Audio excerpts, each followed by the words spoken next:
So with that, let's just run through this case study. So up on the screen there, you'll see that I've popped some details up for client AS. So this is one of my clients who I work with in the community. She is an 18-year-old woman and she has primary disability diagnoses of a moderate intellectual disability, as well as autism spectrum disorder. So as you can see from this medical history as well, she has some chronic health conditions that she's acquired at a relatively young age, only 18 years old. So she has obesity, insulin resistance, fatty liver disease, and some high cholesterol as well. And in addition to that, she also has some conditions that indicate poor mouth health or impact upon mouth health. And these include tooth decay, reflux disease, mouth ulcers, as well as xerostomia or dry mouth.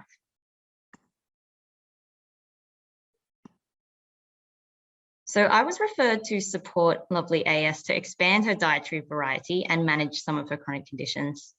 So up the top here, I've just added a quick snapshot of her diet history from when I first started working with her.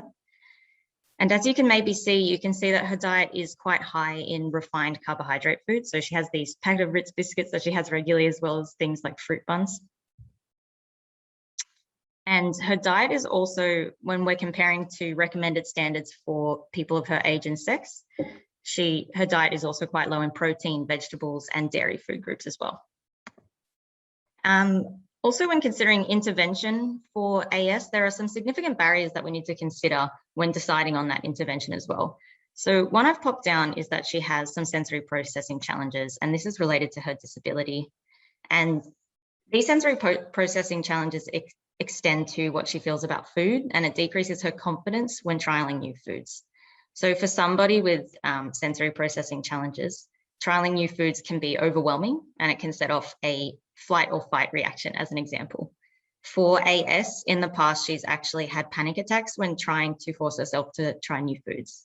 And it's worth noting as well that if someone has this experience, there might be some past trauma associated with this as well, which obviously limits her capacity to then go and expand her dietary variety without support. In addition, so her sensory processing challenges also extend to her oral hygiene routine. So she feels very overwhelmed when brushing her teeth, and she dislikes brushing her teeth for that reason, and she has irregular participation in that activity. Another barrier I've jotted down is that due to her intellectual disability, AS has reduced capacity to understand and self-initiate healthy behavior.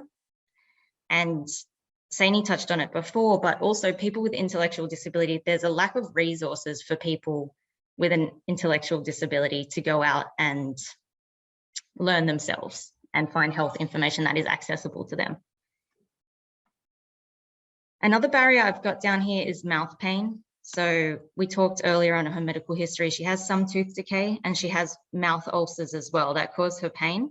And it further limits her willingness to, one, brush her teeth, as well as try new foods that feel less safe to her. So when her mouth is sore, she chooses soft foods that are carbohydrate, sugar rich.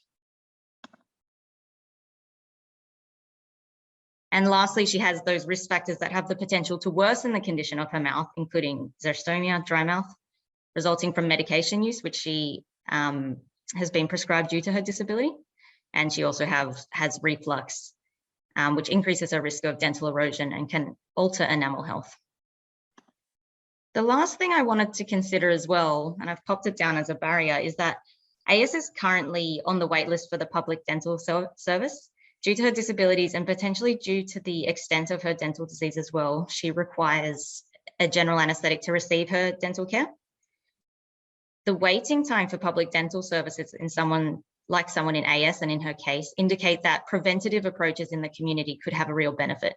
And in AS's case, she already has some dental disease, but preventative measures could support her to reduce the risk of that disease spreading to other parts of the mouth. And it could mean the difference between tooth repair or extraction for someone like AS.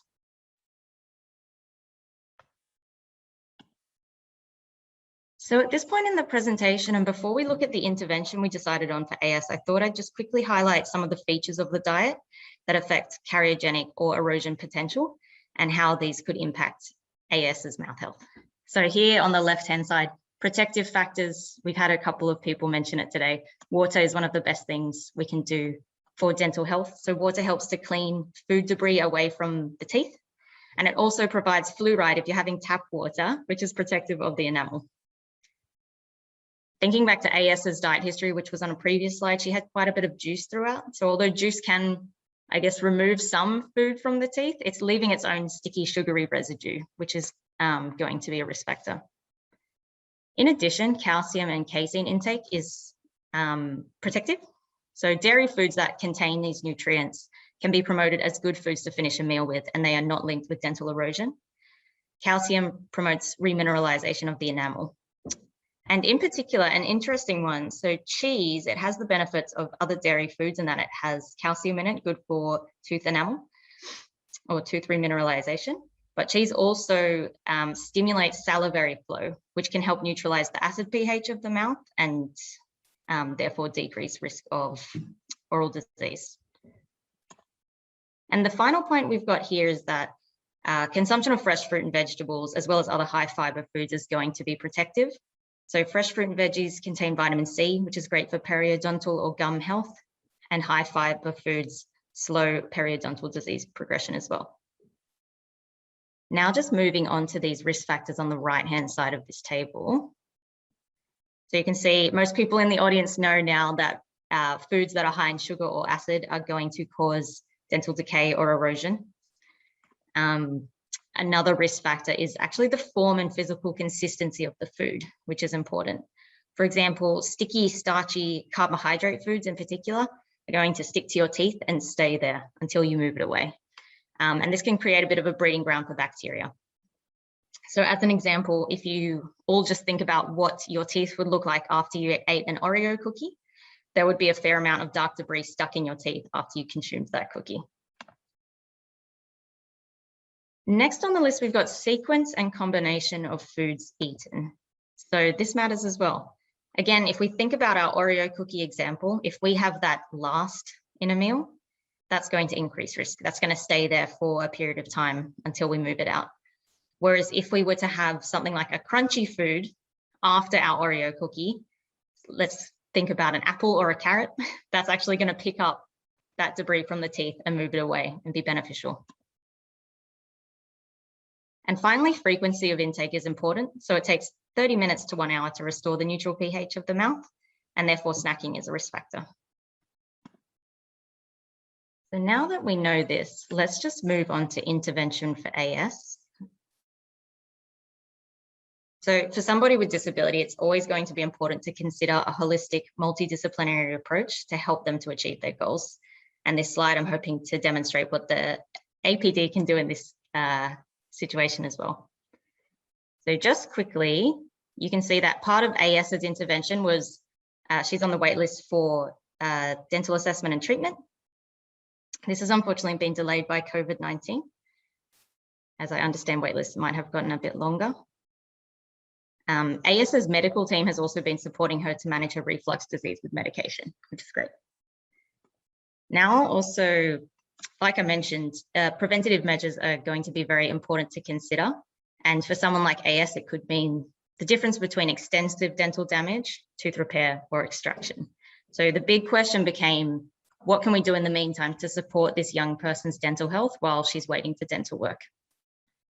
So one thing we did was work with an occupational therapist who has been great. There were two reasons for this. One was to increase AS's confidence in participating in her daily living activities, and this included brushing her teeth. So OTs are great at breaking down daily living tasks and working with people to slowly build them up in their daily life and participate more regularly. And the second part was to help by performing a sensory assessment and supporting AS to learn to manage her sensory sensitivities.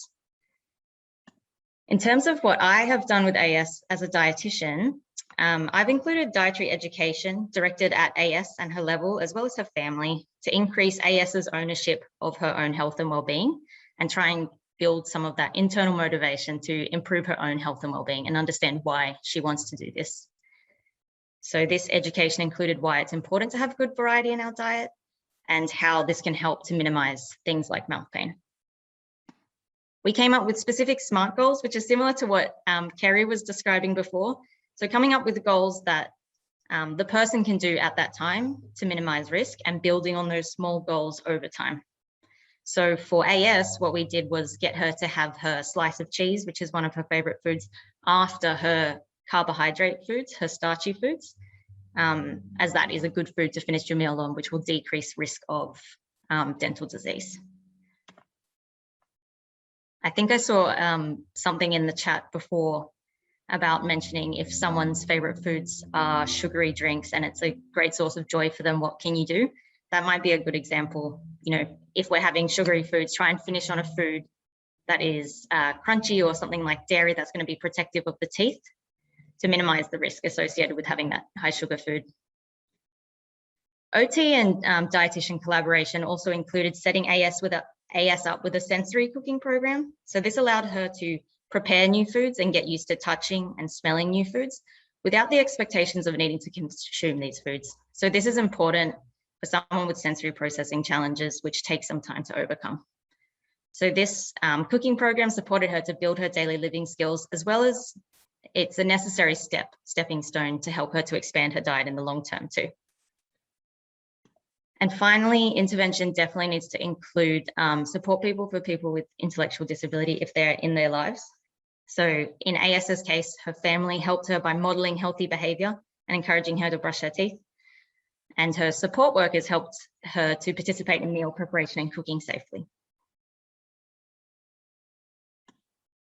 So I'm going to run through these ones very quickly. Outcomes for AS include that she has improved her dietary variety, is having water as her drink of choice, brushing her teeth more often, she's reporting less mouth pain, and she's more confident in trialing new foods. She also understands the importance of brushing her teeth and eating healthily, and she has lost weight, has improved blood test results as well. So well done, AS. I've copied and pasted Sayne's call to action here. Please support your clients with intellectual disability to access preventative healthcare, oral health and allied health services, including dietetic support.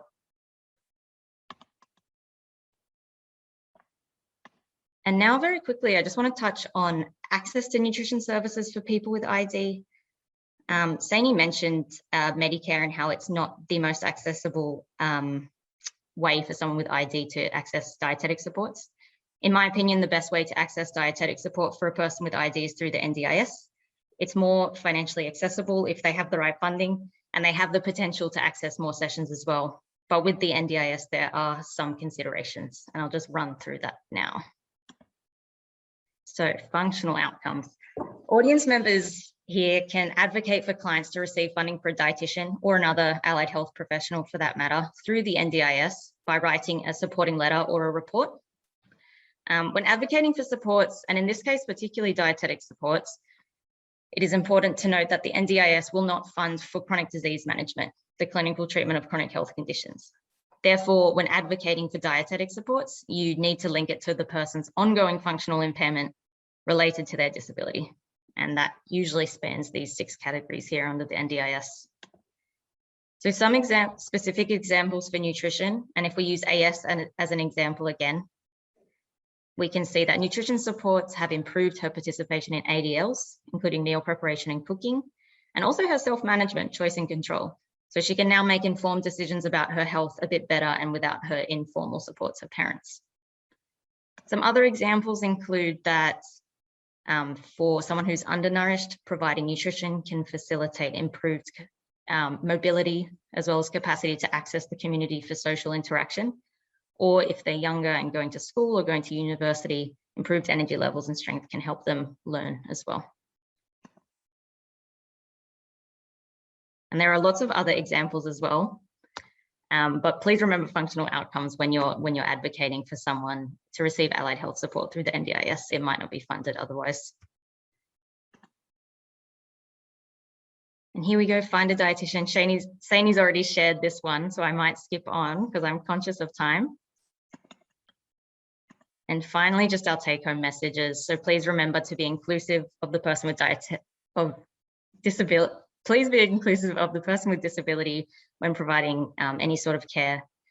Person-centered multidisciplinary services are going to work best for people with intellectual disability. I hope this presentation has given you an awareness of nutrition and oral health and how that can impact general health and well-being, as well as quality of life. And please remember the functional outcomes when considering advocacy through the NDIS. And thank you very much. That's me done.